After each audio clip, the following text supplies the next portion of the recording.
What up, world? We are back. We are live. This is the Cloud Chronicles. I'm your host, Jerry and Blaze, aka J Smooth, aka Munchie, if you really know me, man. We got a super special guest, man. Today, I've been waiting for about a year, man. I wanted to get this guy on the show. Glad he has some time to sit down. He's working all the time. You might have just caught him at the Super Bowl doing a little something. He's a big gamer. He's been on All Def, doing a lot of stuff on there. He's done Roast Me, hilarious on Roast Me. He's been on Nickelodeon. He's been on Tru TV, man. Dude does a lot of things, man. So I want y'all to welcome to the show for the first time, man. Brandon Broady, aka Broady the Joker, man. Welcome to the Cloud Chronicles. What's up, man? What's up? That intro, man. That intro's fire, man. The song sets a vibe. That's a cool intro you got. Yeah, it's good, man. With the cityscape and everything. Okay. Hey, man. I gotta represent for Texas, man.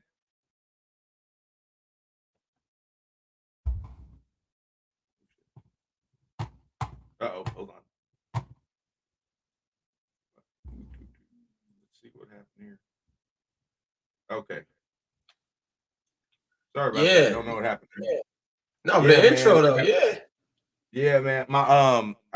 Since you said something, man, I gotta give a big shout out to Drew BM, man. Take Money Productions, man. He put that together for me, man. They're out of Texas. They did their thing. What city? He's from Corpus, man. They're out of Corpus. Okay. You're getting ready to go out to South by Southwest. I'm sure you've heard of that. Oh yeah, absolutely. Yeah. They're getting ready to perform there, man. So big shout out to them, showing love on the intro, man. Good deal. But, so what you been up to, man? I mean, yeah, bro. I mean, this last week has been just work. Mm-hmm. I was hosting this thing for the Super Bowl experience last week, which is why we couldn't sit down last week. I did a few days working that. I was hosting, emceeing for the Lowe's home team area. So we had some NFL players stop by, some present and past players stop by, and it was a passing challenge. So you had to get it through the letter O in the word home team. And if people got it through the letter O, they got a prize. So some of the players would stop by and we'd see if they could get it through the letter O.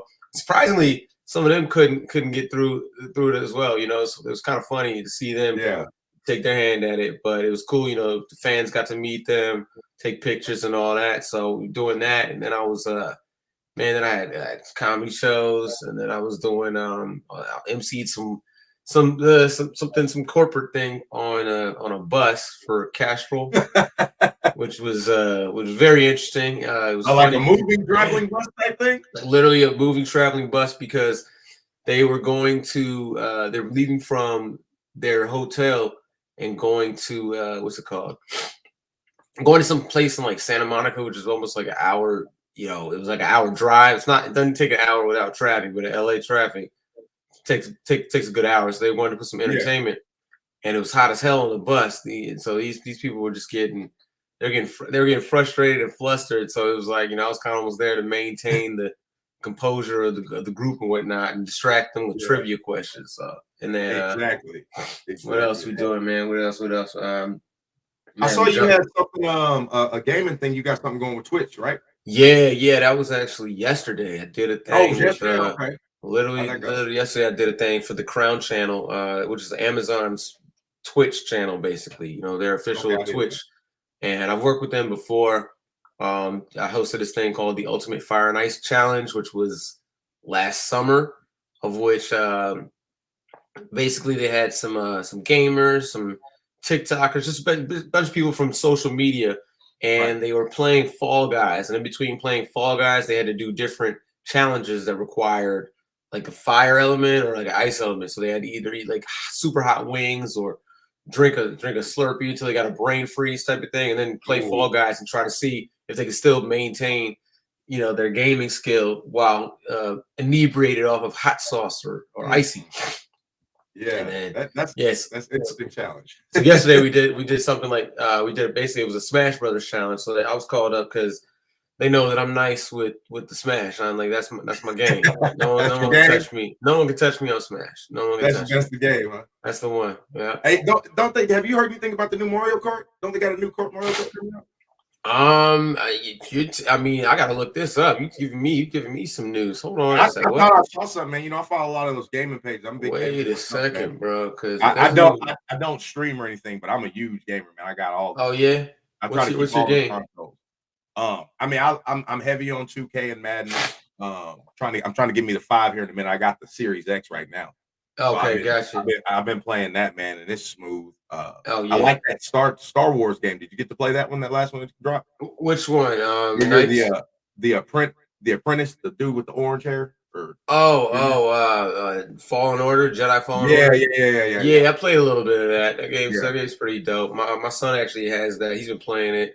I got it for him. I need to get it for myself, but I feel like I let him play his games, and then I've been playing Ghost of Tsushima. So that's a Oh yeah, I haven't finished it. oh But man, I haven't finished it either. But I mean, I didn't know what I was stepping into, but I realized I was like, yo, this game is huge.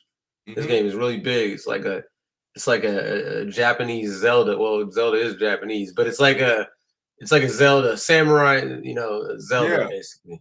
Yeah. yeah, it's huge, man. Because I thought I was making a little progress in there, and then like Nah. the story opened up. I was like, I'm at the beginning of the beginning. Yeah, they Lion King you. You know what I'm saying? You play for like a good hour and a half, and then it finally says Ghost of Tsushima. It tells you the Yeah, name, the title screen. that was just the intro. That was just the Yeah. intro. Mm-hmm. What other game you been playing here lately, man? So I like these third. I don't know about you. I'm a third person gamer. I like the Oh, third person game. okay, okay. First person, I can't, but I like to see what I'm doing. You know what I'm saying? See Yeah, my I mean, character. it really depends on the game. I mean, before that, I was playing. I mean, I'm also playing the Ratchet and Clank one on PS5, which is kind of cool. It's honestly my first Ratchet and Clank that I've owned, so I was like, let me mess with this. I was thinking about getting it. How is it? It's good, man. It looks good. It's fun, and it just keeps moving. Like all these games on PS5, they managed to really assist with people's attention span. So it's the Okay. games are moving. The games are moving, and I got the before that I was playing Metroid Dread on Switch, which is Ooh. amazing. Okay. Yeah, I got to switch. I got to switch. See, I don't have a whole lot of games for that, man. I was late to the Switch game. You Yeah, know what I'm yeah, saying? yeah. So man, yeah. If you know any good Switch games, man, yeah, just let Yeah, me know. definitely get that. I mean, of course, Smash Ultimate is the number one game that I'd say get. But get if you've never played a Metroid game, or even if you have, I get have. get Metroid Dread, man. It's straight back to the basics. It's a classic 2D style platformer. I mean, just like in that true Metroid style. And Samus, she got all the moves that she's had, and she has a lot of new moves. And it's just like they've managed to really latch onto that the people's attention span. I mean, that game just continues to move. It's like I swear, you get so many upgrades. I was like, I was good. I was good with the last upgrade. I was Yeah. fine, for another couple hours with Yeah. whatever. And then they give you another ability or another upgrade. And it's so dope, and it looks good. It looks really good. The game is beautiful. Yeah. The I music's do want good. to ask you though, man, because I see you got T'Challa and behind you and everything. Yeah. So I'm a big, Avengers fan. Did you get to play that game? No, that game looked dope. My friend Lulu, she was playing that, and I kind of watched her stream a couple times. But it looks Mhm. interesting. So you kind of you go in there as like just some generic girl with powers or something like that. What's her name? I think her name is Miss Marvel. Okay, So it's Miss she's got Marvel. she's like a kid version of Dr. Fantastic with the elastic. Got you. Like her Oh, she body is like stretched. elastic. Yeah, the stretchy stuff. Yeah. Yeah. Okay. So but great story, great Yeah. storyline. They got good characters and everything. I think they kind of with the upgrade thing, they went a little overboard. But do you get to be other Avengers? Oh yeah, you get to be everybody. And bless you, man, bless you. And they've been adding on characters, so I think they've got like Spider-Man, Black Panther. You can now be, and they've all added stories. So I had it at first, and I picked it back up, man. Like I had to play when they dropped the Black Panther. Yeah. So So I yeah. didn't play that one, but I did play the Spider-Man. I haven't even played Miles Ooh. Morales yet because I wanted to get through Ghost of like it's like overwhelming. Like I'm like, damn, I don't want to finish. Do I want to finish Ghost of Tsushima or do I want to just hop on Miles Morales real quick? Hey I know man, Miles Morales is a little shorter. Hey man, go knock Miles out real quick, bro. You can knock that out in the afternoon. If you got you if you got you a good 2-3 hours, that you can just chill, bro. You'll knock it out, bro. I was kind of disappointed in the length. It's dope. Yeah, it's dope, but I was a little disappointed in the length because that Spider-Man game might be the best game I've ever played. Oh, the Spider-Man PS4 literally might be the best game, and it's not. And I honestly, when people ask me what's the best Spider-Man film, I'm like, honestly, Spider-Man PS4 might be the best Spider-Man film. That game, the storyline was even doper than. I mean, it sits right up there, in my opinion, with No Way Home. It's that okay. I haven't got to see that yet, so I can't. I ain't gonna say no spoilers, man. No spoilers, but it sits right up there, man. And like, it's just like. The game was just so smooth, and it's just like that's one of those cool ones that you can pick back up and still complete missions and still have some kind of purpose to it. So it has replay value, which I like. Man, I was just about to say I've replayed it a good 3 times now. Yeah, and everybody I've let mess around with it, like just pick it up and just swing around. It's therapeutic just to swing through the city. Honestly, yeah, just what they call the free roam. Yeah. Yeah. So I needed. Okay. All right. Good advice. I'm gonna just get Miles Morales. Man, go knock that out, bro. Let's knock it out. Yeah. Yeah, because if you finish the Spider-Man, it's not even half that. Oh yeah, And I did everything. I don't know if you did everything. I did everything. All the little side missions. I didn't do everything on Spider-Man PS. I mean, I did a good majority. Like I might be like 75%. You know, but I did when they started adding all the downloadable content, you know, like all the new missions and stuff. I didn't really finish all that. They're good though. They're good. Yeah, the new missions were good, man. So I got to play those because it extended the game, and like I said, the game was so good that it gave you something new to play instead of just having to replay it again. What I really like about that game is that it jumps right into it, like with the Kingpin fight. Like I was like, man. I mean, he was beating my ass the first few times. I couldn't get past him, and then it's sad because if you watch Hawkeye, man, they make him look like a punk on that joint. Kind of, you know, the way Kingpin is on the game is way different than he is on the Hawkeye show. He was more like he was on Daredevil.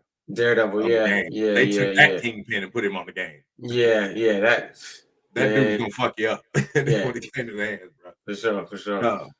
But so man, I want to switch gears, ask you a little bit, man, about the like the acting and the comedy, man. So is that something that you've always done, or is that you get into it late? I got into it I'd say pretty early. I mean, I got into it in high school, like my junior year. Initially, I got into it because my freshman year we had to do this thing for we had to do like a modern day rendition of a scene from Romeo and Juliet for my English class. And my English teacher just so happened to be the one in charge of drama. And so my group, my class group, we did a scene from Romeo and Juliet. I can't remember the scene, but we were involved in incorporating stuff from The Matrix and just all types of stuff. It was funny.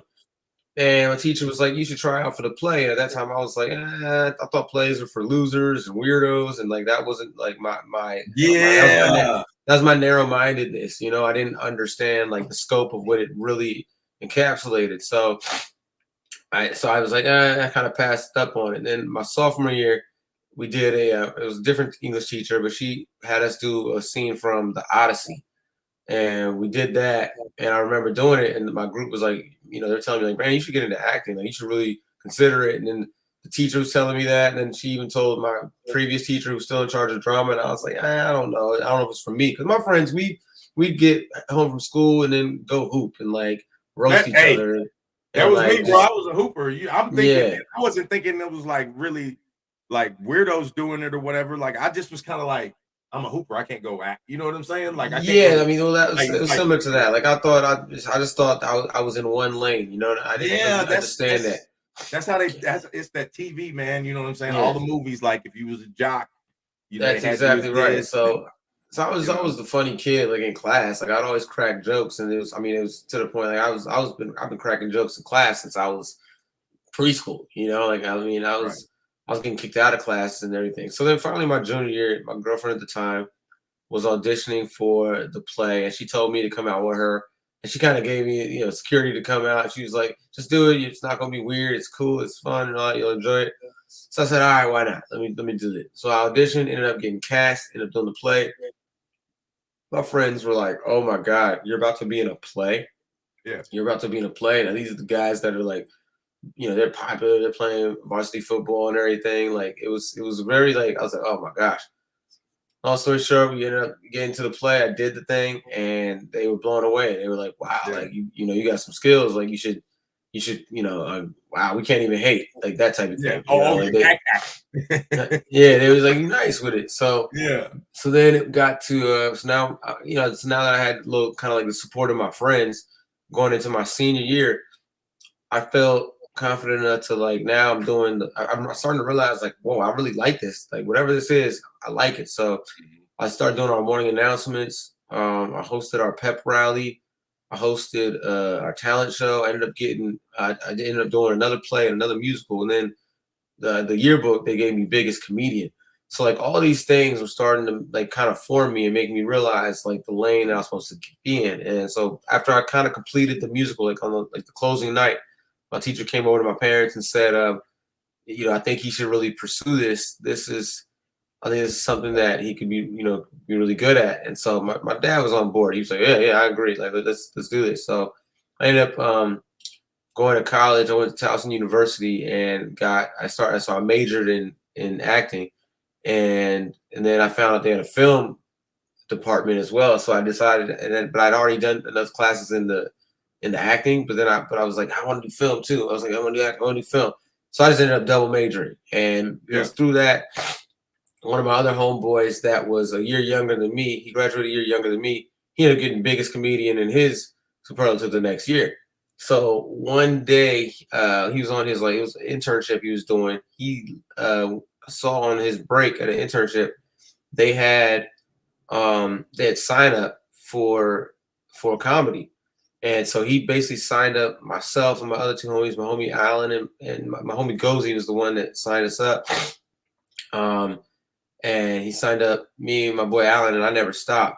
I just kept going, and just kept, and I started just rising the DC area in comedy, and then I eventually moved to LA, and that's where it really took another exponential growth. And Gozy, the one that signed me up, he passed 4 years ago to the day yesterday. Oh man, so it's like one of those things where it's comedy and stand-up comedy, at least, is that much more special to me because of what he did. Like he had the fearlessness to actually take that best foot forward and almost hurdle me into it. It was the acting that got me even into the scope of respecting myself as doing some entertainment and hosting and all that. And then that's a good friend right there, bro, to see something in you that maybe you're not, and not necessarily you see, but you ain't taking seriously. And he's like, yeah, sometimes you don't know. And I mean, it's like, it's not like I didn't think I wasn't funny, but I just was like, I don't think I'm stand-up comedy funny, because it's a different craft. And so once I did, I mean, I realized, oh, well, I am funny. They are receiving it well. And I started just reading and writing. So I started reading any book that I could find that was on stand-up comedy. I just started reading the art of it to really like master the craft, which, I mean, it's a craft that's unmasterable. You're always learning stand up, but you get to a point where you just like have a better process. So I started my process. I used to go to open mics, and then that started slowly turning into like shows, like actual book shows. Then I started doing book shows, and I started doing paid shows. And now I'm doing paid shows. Now I'm hosting some of these paid shows. Now I'm featuring. Then I'm starting to headline. Then I'm starting to tour a little bit. And it's like now where I am, it's great because I'm able to like really give people tags on jokes. Like, some of my peers, even my vets. Like, I mean, I listen to the stand up, and I've heard so much that like I enjoy still watching it. Like I was literally at the Laugh Factory last night just to sit down and enjoy it, just as a patron. And I was watching Chris D'Elia and Paula Bell, and just they have just different styles, but it's just so interesting to really hear them. And now I think my aim with comedy is to really, you start out kind of just speaking like generically, like because you don't really know what to talk about. You don't understand that the most important thing to talk about is yourself, let people get to know you. So you try to talk about like observational things, or you watch some stand up and then like try to like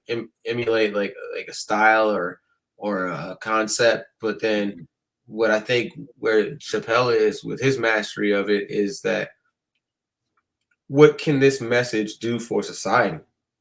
What can what can my special do to move the world or to move someone? And that's where I want to be. You know, I want to be able to deliver a message. I don't want to just tell jokes for the sake of telling jokes. I want to actually have like something that people think about later, that or inspire somebody to do something or be a better person to whatever capacity that is. Yeah, that's dope, man. That's dope. Yeah, because you definitely you recognize that you have a lot of people's ear. So you know while not only making them laugh, why don't I? You know. Well, I think that's what Chappelle did with 846. You know, like he people say like, oh, it wasn't a comedy special. I'm like, oh, it absolutely was. It absolutely was, because the joke that he played was that he got everyone to sit down and listen to a story about Emmett Till and racism and some harsh realities. So it was a practical joke that he told. It was a huge practical joke. Man, I think it was brilliant. Yeah, definitely. Definitely. Hey man, speaking of funny stuff, you were hilarious on Roast Me. Oh, I'm serious. I still rewatch Roast Me. You know, we have everyone had episodes where they had their ups and their downs. You know what I mean? So I look at it like, you know what? Hey man, I had some good games, I had some bad games on there, but all over the experience is great, and I'm grateful of the people I touched through who watch it, who tell me, oh my God, me and my girl sit up there and just watch it all night and all that. And I'm like, wow, all right. Like it's like for me, it was honestly just this show that they, you know, you didn't think much of it, like you didn't think it was gonna get that many views, but the good God, like the magnitude of it is insane. It's insane. Like people recognize me from Roast Me more than anything else I've done. Yeah, I'm trying to think was the first, not that I don't think it was the first thing I saw you on. Like I knew who you were, but I think that was the first time I put the name with the face. It was like the very first season. Did you do the first season? I know you did the second one. Yeah, no, I was one of the people in the room when they were pitching the show they wanted to see if the concept would work. And it was like, I think it was like me, Chris Need, Billy Sorrells, Craig Smith, maybe Tahir and Pat. We were kind of like just rotating in a room in front of the camera, kind of standing up, just with the camera, just standing there, just roasting each other, and you know, like no background, no environment, just looking at each other and roasting. And they were like, and it was funny. It was fun. It was really, you know, we did it impromptu. It was off top of the dome, and that's legit what Roast Me is and what it became.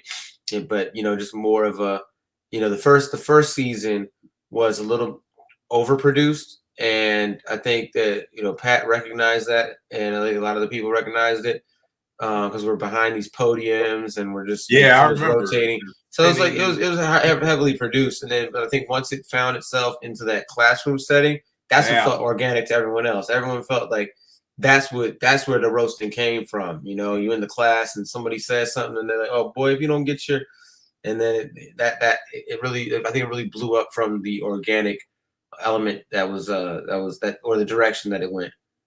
Yeah, man. I'm definitely I hope it's coming back. I don't know if you can speak on that or anything. Well, I hope it's coming back. I think everyone recognizes that it's a very good show and it's a very popular show. So I don't want to say anything that we'll talk after the interview. We'll talk after. I won't say that. I don't want to put you in no position, man.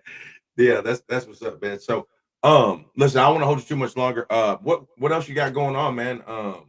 Oh man, let's see what else we got coming up.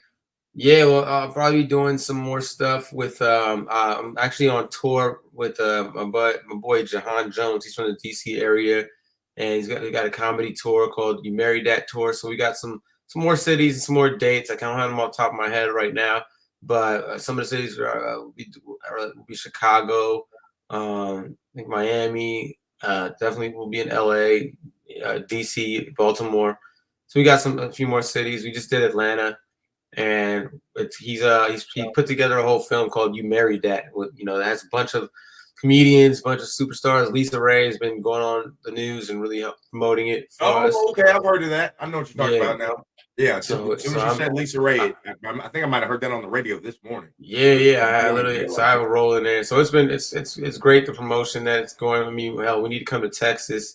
I want to get back out there and do some shows as well. Hey man, it's wide open.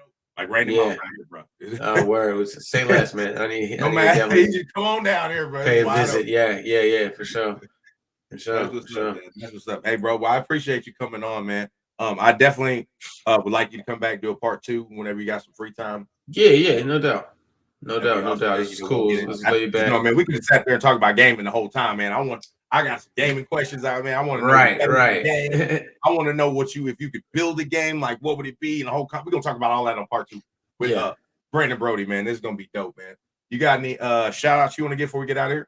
I'll just give a shout out to my son, Ace Broady, man. That's my guy. He just turned 7. You know, he's a big boy now. He's my pride and joy, my motivation. I love him to death. And so I want to shout him out. That's what's up, man. That's what's up. Family first. You heard it first, bro. Hey, everybody. This has been another episode, man, of the Cloud Chronicles, man. I always like to say at the end of the episode, mental health is real. You take care of this, we'll take care of you. Tell somebody you love, man. Drink some water. Peace. Like, share, subscribe, all that good jazz, man. We up out of here as the outro music plays real quick. Brandon, hold on one second, man. I got you.